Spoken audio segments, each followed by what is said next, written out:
মুর্শিদাবাদ আবারও আগুনের মুখে। তবে এই আগুন কোনো আকস্মিক দুর্ঘটনা নয়, কোনো বিচ্ছিন্ন আবেগের বিস্ফোরণও নয়। এটা ঠান্ডা মাথায় সাজানো রাজনৈতিক মুনাফার জন্য পরিকল্পিত এক ভয়ঙ্কর সাম্প্রদায়িক দাবানল। পশ্চিমবঙ্গের এক প্রান্তে দাঁড়িয়ে থাকা একটা জেলা আজ আর শুধু প্রশাসনিক মানচিত্রের অংশ নয়, তা হয়ে উঠেছে জাতীয় রাজনীতির পরীক্ষাগার, যেখানে ধর্মকে ব্যবহার করা হচ্ছে হাতিয়ার হিসেবে আর হিন্দু সমাজকে ঠেলে দেওয়া হচ্ছে এক অনিশ্চিত নিরাপত্তাহীনতার দিকে। আজকের মুর্শিদাবাদ কোনো শূন্যতায় দাঁড়িয়ে নেই। এর পেছনে রয়েছে দীর্ঘদিনের অবহেলা, রাজনৈতিক তোষণ এবং একপেশে নীরবতা। লখনৌয়ের ব্যস্ত রাস্তায় রাতারাতি ঝুলে পড়া হোর্ডিংগুলো সেই বাস্তবতারই বহিঃপ্রকাশ। সেগুলো কেবল রঙিন পোস্টার নয়, সেগুলো সরাসরি হুমকি, আইন শৃঙ্খলার বিরুদ্ধে, সামাজিক সহাবস্থানের বিরুদ্ধে এবং সর্বোপরি সংবিধানের শাসনের বিরুদ্ধে প্রকাশ্য চ্যালেঞ্জ। বিশ্ব হিন্দু প্রতিরক্ষা পরিষদের পোস্টারে পরিষ্কার লেখা রয়েছে, হুমায়ুন, আমরা আবার এসে বাবরি ধ্বংস করব। যদি তুমি বিভক্ত হও তাহলে তোমাকে শেষ করে ফেলা হবে। এবার হিন্দুদের প্রতি বিদ্বেষী সরকারের অধীনে মুর্শিদাবাদের নতুন বাবরি মসজিদের ওপর কঠোর ব্যবস্থা নেওয়া হবে। এই হচ্ছে সেই পোস্টার।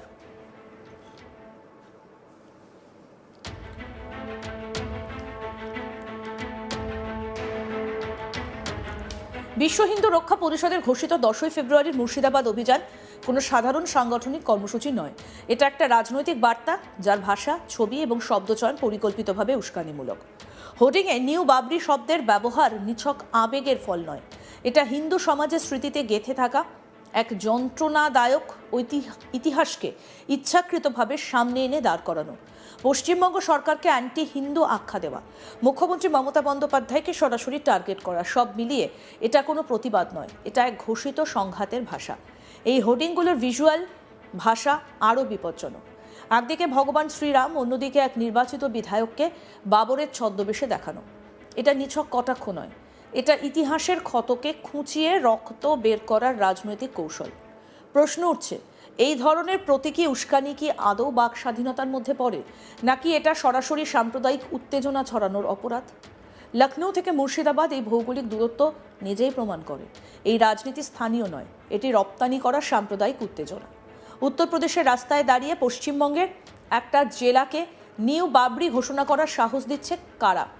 কার রাজনৈতিক ছত্রছায়ায় এই উস্কানি সম্ভব হচ্ছে? আর প্রশাসনের ভূমিকা কি নজরদারি বাড়িয়ে পরিস্থিতি সামাল দেবার অভিনয়, নাকি প্রকৃত আইনি পদক্ষেপ? বিশ্ব হিন্দু প্রতিরক্ষা পরিষদের জাতীয় সভাপতি গোপাল রায়ের বক্তব্য পরিস্থিতিকে আরও এক ধাপ এগিয়ে দিয়েছে বিপদের দিকে। তিনি শুধু মুর্শিদাবাদে যাওয়ার ডাক দেননি, প্রকাশ্যে হুমকির ভাষায় বলেছেন প্রয়োজনে কবর খোঁড়া হবে, সরকার উৎখাত করা হবে। এটা কোনো রাজনৈতিক প্রতিবাদ নয়, এটা রাষ্ট্রের সার্বভৌম আইনি কাঠামোর বিরুদ্ধে প্রকাশ্য বিদ্রোহের ভাষা। গণতন্ত্রে ক্ষমতার পরিবর্তন হয় ব্যালটে, কবর খোঁড়ার হুমকি দিয়ে নয়। এই বক্তব্যের পরেও যদি রাষ্ট্র কঠোর আইনি ব্যবস্থা নিতে ব্যর্থ হয়, তবে তা ভবিষ্যতের জন্য এক ভয়ঙ্কর দৃষ্টান্ত স্থাপন করবে।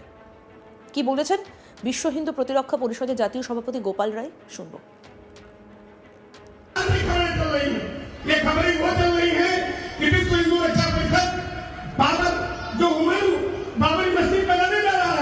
पश्चिम बंगाल में वहां हम लोग जा रहे हैं, ये कल तीन बात है।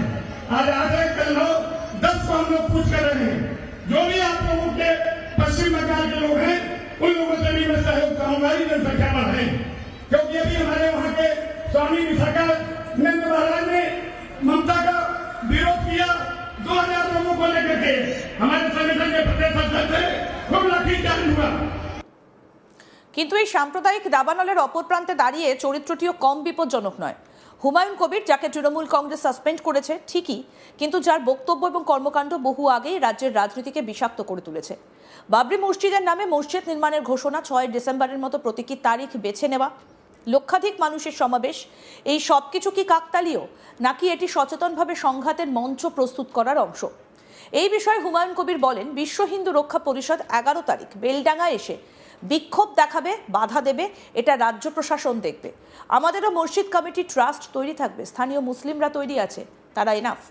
এই ধরনের প্রতিরোধ আটকানোর ক্ষমতা আমাদের আছে। সাম্প্রদায়িক সংঘাতের গন্ধ পাচ্ছেন? একেবারেই নয়।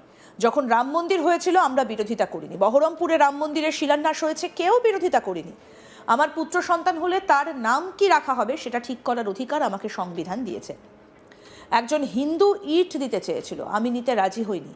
আমি চাই না ল অ্যান্ড অর্ডার ব্রেক হোক। আমি বিশ্ব হিন্দু রক্ষা পরিষদকে মনে করিয়ে দিতে চাই, ভারত স্বাধীন দেশ, আমরা সম্প্রীতি রাখতে চাই। তবে কেউ যদি আমাকে পাথর ছোড়ে, আমি তার দিকে রসগোল্লা ছুড়ব না। কি বলেছেন বাবরি মসজিদের পৃষ্ঠপোষক হুমায়ুন কবির, শোনাবো এবার। রাজ্যের প্রশাসন আছে দেখবে, আর আমাদেরও যারা মসজিদ নির্মাণ করছি, আমাদের যে ট্রাস্ট, সেই ট্রাস্ট এবং স্থানীয় মুসলমান যে জনবসতি আছে, তারা এনাফ ইজ এনাফ। এই ধরনের কোনো প্রতিরোধকে রক্ষা করার মতো ক্ষমতা মুর্শিদাবাদের আম জনতার রয়েছে। কারো শক্তি থাকলে মুর্শিদাবাদে গিয়ে প্রতিহত করতে পারে। একটা কমিউনাল সংঘাতের গন্ধ পাওয়া যাচ্ছে না, মানে কোনো কমিউনাল, আমরা যখন রাম মন্দির হয়েছিল, আমরা ভারতবর্ষের মুসলমান কেউ তার বিরোধিতা করিনি। যখন বহরমপুরে রাম মন্দিরের শিলান্যাস হচ্ছে, আমরা কেউ বিরোধিতা করিনি। আমাদের মসজিদ করার অধিকার আছে। আমার পুত্র সন্তান হলে তার কি নাম রাখবো, সে নাম রাখার অধিকার সংবিধান আমাকে দিয়েছে।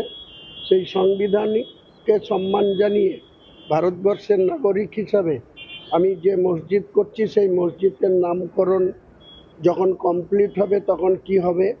এখন তো একজন হিন্দু ব্যক্তি দুদিন আগে তার যে চিপনি ভাটা একে পাল, তো তিনি নিজে আমাকে ফোন করে বলেছিল আমি বাবরি মসজিদের জন্য ইট দেব। আমি বলেছিলাম আপনার ওই যে একে পাল, এই ইট আমি নিতে পারবো না। তো তিনি নিজে সেই ফর্মা চেঞ্জ করে বাবরি লিখে সেই ইট প্রোডাক্ট করে সেই ইটকে পুড়িয়ে কংক্রিট করে সেই ইট ওখানে দিয়ে গেছে। তো ওনারা রুকুক। আমি বলছি আমি কারোর সঙ্গে কোনো ল অ্যান্ড অর্ডার ব্রেক হোক এটা চাই না, কিন্তু মুর্শিদাবাদের বুকে এটা অযোধ্যা না। আমি মনে করিয়ে দিতে চাই বিশ্ব হিন্দু পরিষদের সম্মানীয় নেতৃবর্গকে যে এটা ভারতবর্ষেরই, আমরাও নাগরিক, তিনারাও নাগরিক। ভারতবর্ষর মানুষ ব্রিটিশের সঙ্গে লড়াই করে ভারতকে স্বাধীন করেছিল। আমরা মুসলিম সমাজে বিলং করি, আমরা অমুসলিমদের সঙ্গে সম্পূর্ণ সম্প্রীতি রেখে সহযোগিতা করে ভাই ভাই হিসাবে মেনে চলতে চাই। কেউ যদি আমাদেরকে পাথর ছুঁড়ে, আমি তাকে রসগোল্লা ছুঁড়ব না। বাবরি নামটা ভারতের ইতিহাসের নিছক একটা স্থাপনার নাম নয়, এটা রক্ত সংঘর্ষ, দীর্ঘ আইনি লড়াই এবং জাতীয় বিভাজনের প্রতীক। সেই নামকেই আবার নতুন করে রাজনৈতিক মঞ্চে ফিরিয়ে আনা মানে আঙুলের পাশে পেট্রোল ঢালা। যদি সত্যি উদ্দেশ্য ধর্মীয় উপাসনা হতো, তবে নাম, সময় এবং ভাষা এত উস্কানিমূলক হতো না। হুমায়ুন কবিরের বক্তব্য এখানে আরও ভয়ঙ্কর হয়ে ওঠে। 100 জন মুসলমান শহীদ হলে 500 জনকে নিয়ে যাবে। এই বাক্য কোনো আবেগের প্রকাশ নয়, এটা সরাসরি গণহিংসার ইস্তেহার। এর আগে শক্তিপুরে হিন্দুদের নদীতে ডুবিয়ে মারার হুমকি এসব বিচ্ছিন্ন মন্তব্য নয়।